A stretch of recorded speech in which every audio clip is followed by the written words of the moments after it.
اشداء علی الکفار کی صفت اگر آپ اس کا راستہ بتائیں گے تو رحماء بینہم کی صفت خود بخود ان کے اندر پیدا ہوگی۔ اتفاق اور اتحاد جس میں دل جڑے اور ملے ہوئے ہوتے ہیں اس کے لیے یہ ضروری ہے میرے نزدیک۔ دوسری بات کہ اتفاق اور اتحاد کے لیے جس چیز کی ضرورت ہے وہ آپ مجھے معاف فرمائیں، لیکن من حیث القوم ہم منافقت میں مبتلا ہو چکے ہیں۔ قوم کی حیثیت سے مجموعی لحاظ سے میں بات عرض کر رہا ہوں کہ ہم منافقت میں مبتلا ہو چکے ہیں۔ اور دیکھیے اقبال نے کہا تھا کہ فطرت افراد سے اغماز تو کر لیتی ہے لیکن کبھی کرتی نہیں ملت کے گناہوں کو معاف۔ فطرت افراد سے اغماز تو کر لیتی ہیں لیکن کبھی کرتی نہیں ملت کے گناہوں کو معاف۔ ایک مرض جب ملت میں عام ہو تو پھر اللہ تبارک و تعالیٰ اسے معاف نہیں فرماتے۔ میں آپ کے سامنے چند مثالیں عرض کرتا ہوں۔ پاکستان میں ہم بیرونی قرضوں کا جو صرف سود ادا کرتے ہیں، سود 150 بلین روپے سے زیادہ ہے، اور دفاع پر جو ہم خرچ کر رہے ہیں وہ 127 بلین روپے ہیں تقریباً۔ لیکن آپ دیکھتے ہیں کہ یہ جو ہمارے مغربی قسم کے دانشور ہیں وہ کیا کہتے ہیں دفاع کے متعلق، فوج کی کمی کے متعلق اور فلاں کے متعلق، لیکن وہ جو 150 بلین صرف ہم سود میں ادا کرتے ہیں وہ کیوں ادا کر رہے ہیں اس کے متعلق کوئی کچھ نہیں کہتا۔ اب دوسری طرف دیکھیے، ہم اپنے آپ کو مسلمان بھی کہتے ہیں۔ عالمی بینک اور IMF کا ذکر ڈاکٹر صاحب نے کیا۔ عالمی بینک مغربی ممالک میں یہودیوں کی سارے جتنے بینک ہیں، عالمی بینک 800 بلین ڈالر تقریباً مسلمانوں کے ان کے ہاں رکھے ہوئے ہیں، اور مجموعی قرضہ جو انہوں نے تمام مسلمان ممالک کو دیا ہے وہ 619 بلین ڈالر ہے۔ لیکن ہماری اس منافقت کا نتیجہ ہے، انتشار کا نتیجہ ہے کہ وہ ہم پر مسلط ہیں۔ ہم سے 181 بلین ڈالر ہمارے یعنی مسلمانوں کی زیادہ ان کے پاس پڑے ہوئے ہیں، لیکن وہ ہم سے اپنے شرائط منواتے ہیں اور ہم ہاتھ جوڑ کر ان سے ان کی ہر بات مانتے ہیں۔ یہود نے حقیقت یہ ہے کہ اس وقت دنیا میں امریکہ کا تو نام ہے، عیسائی ایک نام ہے، ان سب کے پیچھے اقبال نے اس وقت کہا تھا، اور خدا جانے کیا سوچ کر کہا تھا، واقعتاً مفکر تھے اور دیکھ رہے تھے مستقبل کے آنے والے زمانے کے حالات کو، جب اس نے کہا تھا کہ فرنگ کی رگ جاں پنجہ یہود میں ہے۔ واقعتاً اس وقت یہ بات سمجھ میں آنے والی نہیں تھی، لیکن اب دنیا کی میڈیا اور دنیا کا اقتصاد پورا یہود کے پنجے میں ہے، اور اس کے ذریعے سے انہوں نے سب کو جکڑ رکھا ہے۔ اس سے نکلنے کے لیے اس کی ضرورت ہے کہ ہم منافقت ترک کر دیں۔ خود پاکستان کی حالت یہ ہے کہ مثلا ہمارے اپنے پاکستان پر جو قرضے ہیں بیرونی یعنی عالمی بینک وغیرہ کے، اس سے دگنی رقم پاکستانی مسلمانوں کی مغربی ممالک کے بینکوں میں پڑی ہوئی ہے، دگنی رقم۔ تو یہ کیا ہے؟ یہی منافقت کا نتیجہ ہے۔ اور میں آپ سے عرض کر دوں، آپ حیران ہوں گے یعنی ہماری منافقت کس حد تک پہنچی ہوئی ہے۔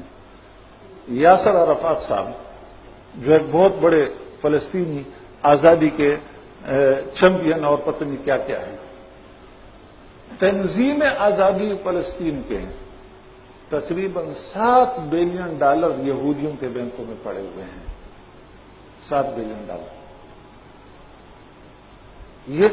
یہ اس منافقت میں ہم مبتلا ہے، اور اس کے بعد ہم سوچتے ہیں کہ ہم اتفاق اور اتحاد پیدا ہوں۔ مجموعی طور پر جب تک اس منافقت کا علاج نہ ہو اس وقت تک امت مسلمہ میں یا امت مسلمہ کی جماعتوں میں اتفاق اور اتحاد پیدا نہیں ہو سکتا۔ آج ہماری اس منافقت کا فائدہ امریکہ اٹھا رہا ہے، یہود اٹھا رہے ہیں۔ یہود کی اور امریکہ کی فوج یہودیوں کی صورت میں آج حرمین کے اندر موجود ہے۔ سعودی عرب میں تقریباً 11 مقامات پر سعودی عرب میں امریکہ کی فوج بیٹھی ہوئی ہے، اور آپ تعجب کریں گے خیبر میں امریکی فوج موجود ہے جس کی اکثریت یہودیوں پر مشتمل ہے، اور جب وہ خیبر میں داخل ہوئے تو انہوں نے جشن منایا۔ کیا جشن منایا کہ حضرت عمر رضی اللہ تعالیٰ نے آج سے تقریباً 1250-1300 سال پہلے ہمیں نکالا تھا، اب ہم پھر خیبر میں داخل ہو گئے۔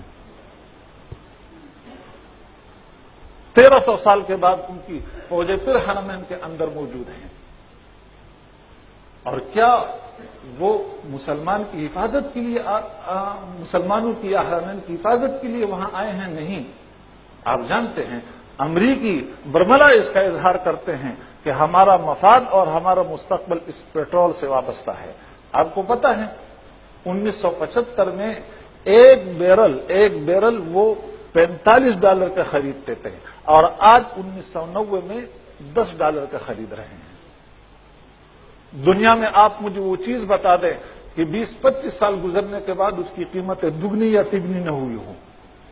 کوئی ایسی چیز ہے کہ دگنی سے اس کی قیمتیں کم بڑی ہو، لیکن پیٹرول اس کی قیمتیں 1975 میں تو $45 کی بیرل، اور اب 1999 میں وہ $10۔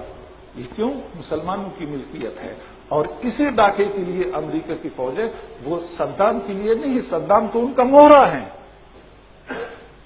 یا اسی طریقے سے یہ دوسری تیسری جتنے چیمپئن بنتے ہیں، وہ مصر کا حسنی مبارک ہو، یا شام کا حافظ الاسد ہو، یا لیبیا کا ہو، یہ موہرے ہیں۔ یہ تو ان کے وہ علامتی قسم کے بت ہیں کہ ان کا یوں سمجھیے کہ ان کی لگام یا یہ جس داغے سے بندھے ہوئے ہیں وہ ان کے ہاتھ میں ہیں۔ جب امریکہ چاہتا ہے وہ داغا کھینچتا ہے، یہ ہل جاتے ہیں۔ امریکہ پھر انہیں ڈراتا ہے کہ دیکھو صدام تمہیں یہ کرے گا۔ امریکی فوجیں مزید 5-10 سال کے لیے وہاں رہ جاتی ہے۔ ایک امریکی فوجی جو امریکہ میں اگر $1000 کا ملازم تھا تو سعودی عرب سے آج اس کے 2000 نہیں بلکہ $3000 اس کی تنخواہ وصول کی جا رہی ہے، اور آج وہ دنیا کی وہ مملکت کی جو مالدار ترین مملکت تھی، کویت کی یا سعودی عرب کی، وہ عالمی بینک سے قرض لینے پر مجبور ہو گئے۔ یہ اس منافقت کا نتیجہ ہے۔ یہ تمام اس منافقت کا نتیجہ ہے جو ہمارے اندر قومی طور پر ہمارے اندر یہ مرض، جس مرض میں ہم مبتلا ہیں۔ یہ صورت اگر برقرار رہے گی تو کبھی بھی امت کے اندر اتفاق اور اتحاد پیدا نہیں ہو سکتا۔ اس منافقت کے خلاف جہاد کرنا ہوگا، اور یہ جو منافق ہم پر مسلط ہے سب سے پہلے ان کے خلاف اٹھ کر مسلح جہاد کرنا ہوگا۔ میں قلم کا جہاد نہیں کہہ رہا ہوں، زبان کا جہاد نہیں کہہ رہا ہوں، بہت کر چکے ہم، بہت کر چکے قلم کا جہاد، بہت کر چکے زبان کا جہاد۔ اب ان کا علاج سوائے اس کی کچھ نہیں۔ اگر مسلمان نوجوانوں میں قوت ہے تو اٹھ کر ان کا گلا دبا دے۔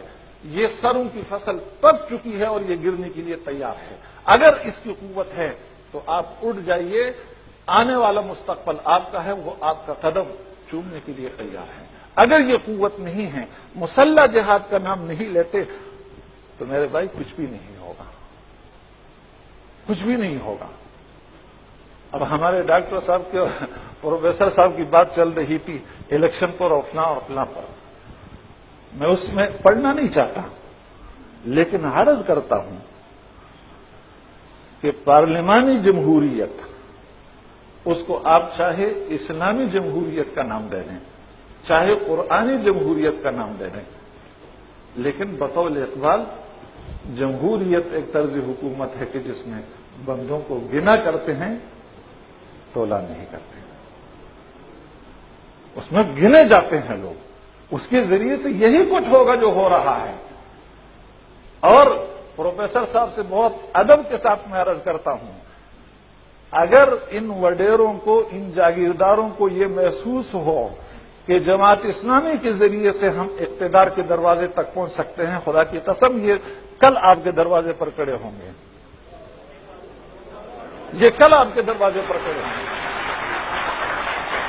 اس مصنوعی جمہوریت کے ذریعے سے مجھے معاف فرمائیے، یہودیوں کی ایک سازش یہ ہے کہ کچھ ایسی اصطلاحات ہمارے اندر رائج کر دی ہے جس کا مفہوم ہم خود بھی نہیں سمجھتے. بہت خوشکن قسم کے الفاظ میں لپیٹ کر وہ اصطلاحات ہمیں دی گئی ہیں اور ہم اس کو استعمال کرتے ہیں، لیکن اس کی حقیقت سے ہم واقف نہیں ہوتے. اور مجھے معاف فرمائیے کہ ان میں سے ایک جمہوریت کی اصطلاح ہے. آپ اختلاف کا حق رکھتے ہیں، یقیناً اختلاف کرتے ہوں گے، میں صرف اپنی رائے کا اظہار کر رہا ہوں. تو خلاصہ یہ کہ اس اتفاق اور اتحاد کے لیے، چاہے وہ جماعتوں کے درمیان ہو، چاہے وہ افراد کے درمیان ہو، امت کے اندر ایک تو جہاد کا جذبہ بیدار کرنا ہوگا. دوسری بات یہ کہ امت کے اندر جو منافقت مجموعی لحاظ سے آ چکی ہے اس کو ختم کرنا ہوگا. اور تیسری چیز، ایثار کی ضرورت ہے اتفاق اور اتحاد کے لیے. اس کے لیے آپ کو اپنی حیثیت چھوڑنی ہوتی ہے، اپنی حیثیت چھوڑنی ہوتی ہے، تب پھر امت کے اندر اتفاق اور اتحاد پیدا ہوتا ہے. یہ اہل علم بیٹھے ہیں، آپ حضرات میں بھی بہت سارے ہوں گے. حضرت نبی اکرم صلی اللہ علیہ وسلم کی دنیا سے تشریف لے جانے کے بعد حضرت ابوبکر صدیق رضی اللہ تعالی عنہ پر امت جمع ہوئی. لیکن اہل علم جانتے ہیں کہ انصار صحابی اور بڑے سردار اور مخلص مسلمان حضرت سعد بن عبادہ کو اختلاف تھا. کیوں ڈاکٹر صاحب اختلاف تھا یا نہیں؟ لیکن جب امت مجتمع ہوئی، یہ ایثار ہیں، وہ مدینہ سے اٹھ کر دمشق گئے اور ان کی انتقال تک کسی کو یہ معلوم نہیں ہوا کہ سعد بن عبادہ کوئی شخص موجود بھی ہے دنیا میں یا نہیں. اس کو ایثار کہتے ہیں. حضرت خالد بن ولید جیسا جرنیل، حضرت عمر کی رائے ان کی متعلق کی تھی کہ انہیں معزول کیا جائے. اس کے اسباب میں ذکر عرض نہیں کرنا چاہتا. حضرت ابوبکر صدیق کی خلافت ختم ہوئی، حضرت عمر فاروق خلیفہ بنے، اور سب سے پہلا حکم جو جاری کیا وہ حضرت خالد بن ولید کی معزول کرنے کا. اور معزولی بھی کس طریقے سے ہوئی اہل علم جانتے ہیں. لیکن حضرت خالد بن ولید نے کیا فرمایا؟ فرمایا کہ اگر میں عمر کے لیے لڑتا تب تو آج میں اپنا بوریا بستر اٹھا کر محاذ سے چلا جاتا، لیکن اگر میں اس ذات کے لیے لڑ رہا تھا تو میں پہلے بھی اس کے لیے لڑ رہا تھا، آج بھی اس کے لیے لڑوں گا، چاہے میں کمانڈر ہوں یا نہ ہوں. مجھے بتائیے کہ ہمارے یہ قائدین، معاف فرمائے مجھے، یہ دینی قائدین، یہ جذبہ کسی میں آپ پاتے ہیں؟ یہ جذبہ کسی میں آپ پاتے ہیں کہ وہ کہہ دے کہ میں اپنی قیادت چھوڑتا ہوں اور فلاں کا کارکن بنوں گا؟ یہ چیز اگر موجود نہیں تو تب پھر کچھ نہیں ہو سکتا ہے. پھر یہی کھلونے ہیں اور انہی کھلونوں پر وقت گزارنا ہوگا. اس لیے مجھے پرچی دی گئی کہ وقت مختصر ہے، میں اپنی بات ختم کرتا ہوں. لیکن ایک بات آخر میں عرض کرتا ہوں کہ یہ الیکشن کے ذریعے سے یا جمہوریت کے ذریعے سے پروفیسر صاحب فرما رہے تھے، میرے دل میں پروفیسر صاحب کا جتنا احترام ہے آپ اس کا اندازہ نہیں کر سکتے، اس شخص کی خدمات اور سب کچھ. لیکن رائے کا اختلاف بہرحال ہوتا ہے، اس لیے اگر میں عرض کرتا ہوں، وہ الیکشن کے ذریعے سے، جمہوریت کے ذریعے سے پاکستان میں جتنی خدمات ہوئی وہ گنوا رہے تھے کہ ختم نبوت کا مسئلہ حل ہوا، فلاں ہوا، قرارداد مقاصد اور یہ اور وہ سب مسلم ہیں.